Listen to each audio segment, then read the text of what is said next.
حضرت کا جو ابتدائی احوال ہیں، کیفیات ہیں، استفادہ ہے علم حدیث سے شغف، آپ ارشاد فرمائیے۔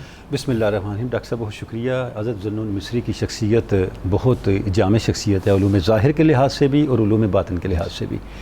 اور جب ہم آپ کا ابتدائی زمانہ دیکھتے ہیں، جن اساتذہ سے آپ نے کسب فیض کیا وہ بھی آپ کی اس جامعیت کی علامت کیا ہے، بات! اور جن لوگوں نے پھر آپ سے کسب فیض کیا واہ! وہ اس جامعیت کا مزید تسلسل۔ سبحان اللہ۔ یعنی کوئی شخصیت ہو جس کو علوم ظاہر پر، علوم دین اور علوم دنیا، علوم فطرت، جی ان سب پر اس کا احاطہ ہو، اور پھر ان علوم کو اس نے برتا ہو اپنی معرفت کو پیرائے بیان اور پیرائے اظہار دینے کے لیے۔ سبحان اللہ۔ حضرت ذوالنون مصری یہ جو پیٹرن ہے ہمارے صوفیانہ روایت کا، اس کا ایک نمونہ کامل نظر آتے ہیں۔ ڈاکٹر صاحب جب ہم آپ کے اساتذہ کو دیکھتے ہیں تو اپنے دور کے جو بڑے اساتذہ ہیں، جیسے حضرت امام مالک ہیں، اللہ اکبر۔ آپ نے حضرت امام مالک سے کسب فیض کیا۔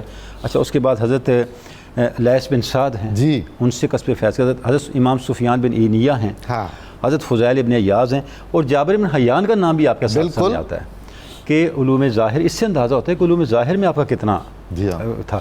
اور جہاں تک میرا حفظہ ساتھ دے رہا، حضرت علامہ اقبال نے کہیں لکھا ہے کہ پانی کی کیمیائی تحقیق کے بارے میں ہمیں ذوالنون مصری کا نام اولین لوگوں میں نظر آتا ہے۔ حضور بالکل علامہ نے یہ بات کہی بجا ہے۔ فرمایا ہے کہ اتفاق رائے ہے کہ حضرت ذوالنون مصری مشائخ تصوف میں سب سے زیادہ ماہر طب، ماہر کیمیا، ماہر طلسمات، ماہر عملیات تھے، مگر حب الہی میں آپ نے وہ ظاہری عملیات چھوڑ دی۔ یہ جو چیزیں ہیں ڈاکٹر صاحب، انہوں نے آگے جا کے استعمال کی معرفت الہیہ کے لیے، جیسے آگے ہم ڈسکس بھی کریں گے۔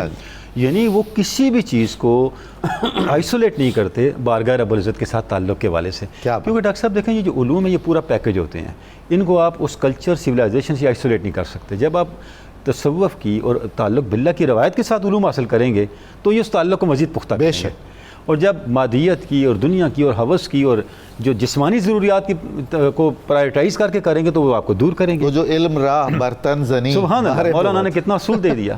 تو یہ دیکھیں اس اصول کی عملی تعبیر یہ ہستیاں ہیں۔ جی ہاں۔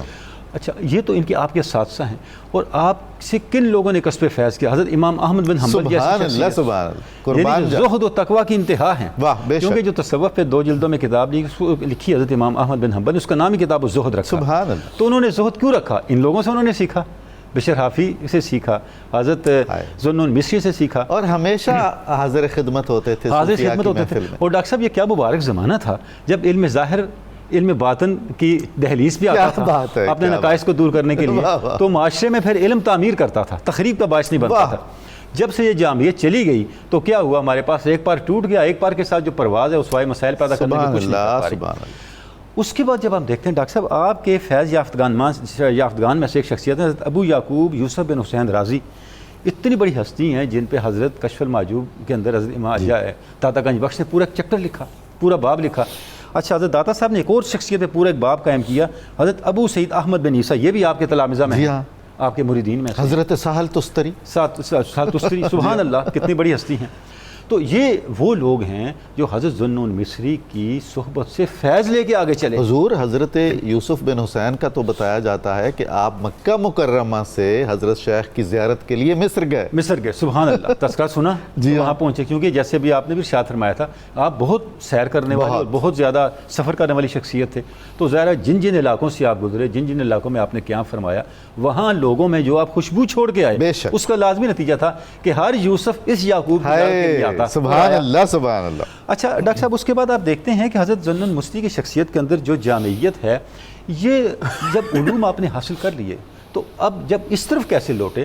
جو حساس طبیعت ہوتی ہے وہ فوراً انسپائریشن لیتی ہے، اور اس انسپائریشن کو انسپائریشن تک نہیں رکھتی، اس کو کسی منزل اور مقصد تک پہنچا کے چھوڑتی ہے۔ جب آپ کو توبہ کے حوالے سے آپ نے ایک نوجوان کو دیکھا کہ وہ بہت سخت مجاہدوں میں ہے، آپ اس کے پاس کے پتہ چلا ایک نوجوان اتنا سخت مجاہدات میں، اور اس نے اپنے نفس کو، اپنے اس بدن عنصری کو تکالیف میں ڈال رکھا ہے، شاید اس سے کوئی بہت بڑا گناہ سرزد ہوا۔ آپ گئے ان کے پاس اور جا کے پوچھا کیا بات ہے؟ اس نے کہا جی ایک مسئلہ ہے میرا، میں اس مسئلے کے حل کے لیے اپنے آپ کو مشقت میں نے ڈالا ہوا۔ مسئلہ یہ ہے کہ میرا یہ جسم میری منشا کے مطابق اطاعت الہی کے لیے میرا ساتھ نہیں دیتا۔ اللہ اکبر۔ آپ نے فرمایا میں نے سوچا تم نے کوئی گناہ کبیرہ کیا ہے؟ کمال ہو گئی، یہ کیا بات ہے؟ اس نے کہا عبادات جو ہیں، جو فرائض سنن، اس کی بات نہیں ہے، جس طرح مجھے بندگی کا حق ادا کرنا چاہیے، یہ جسم میرا ساتھ نہیں دیتا، سبحان تا وقت اللہ۔ ہے کہ یہ میرے ساتھ کمپرومائز نہیں کرتا، کمال ہو گئی۔ میرے راستے پہ نہیں آتا، میں اس کو نہیں چھوڑوں گا۔ آپ نے توبہ کی اور سبحان ظاہر سے باطن کی طرف آپ نے رجوع کیا۔ یعنی وہ ہلکا سا جو سوء ظن پیدا اللہ ہوا اکبر، تھا اس اللہ- پر بھی اللہ اکبر، اللہ اکبر۔ اچھا اب ڈاکٹر صاحب اس کے بعد جس انداز سے آپ نے توبہ کی، آپ کی توبہ کے بارے میں حضرت داتا گنج بخش نے ایک جملہ لکھا جس کو صوفیاء نے اپنے اوراد میں رکھا ہوا ہے۔ جی۔ وہ جملہ کیا؟ توبۃ العوام من الذنوب ہائے اور توبۃ الخواص من الغفلہ۔ سبحان اللہ۔ توبہ عوام کی اور ہے اور خواص خواص کی کی اور اور ہے۔ عوام کی توبہ گناہوں سے ہے اور خواص کی توبہ غفلت سے ہے، اللہ اللہ، کہ وہ سبحان غفلت کو اللہ۔ ترک کرتے ہیں۔ اور جو اخص الخواص ہیں ان کی توبہ کیا ہے؟ من رکون القلب الی ما سوی اللہ، سبحان اللہ۔ وہ اس سے بھی توبہ کرتے ہیں کہ ان کا دل ایک لمحے کے لیے اللہ کے علاوہ کسی اور کی طرف جھک جائے، جو دم غافل او دم وہ کافر۔ دم کافر۔ سبحان اللہ، یہ ہمارے صوفیاء نے اس کو اپنی زبان جی میں بالکل۔ ہمارے فہم کے لیے، ہمیں سمجھانے کے لیے ٹرانسلیٹ کر بے دیا۔ شک ایسے ہی۔ یہ صوفیاء ہیں جنہوں نے کلچر کو بھی انسٹرومنٹ بنایا، واہ۔ زبان کو بھی انسٹرومنٹ بنایا، معمولات کو، ہماری روٹین کی زندگی کو بھی انسٹرومنٹ بنایا، ہمیں غفلت کے حجاب سے نکال کے اللہ کی اطاعت کے کھلے میدان میں لانے کے لیے۔ اللہ اللہ اللہ۔ تو اس کے امام جو ہیں وہ حضرت ذوالنون مصری ہیں۔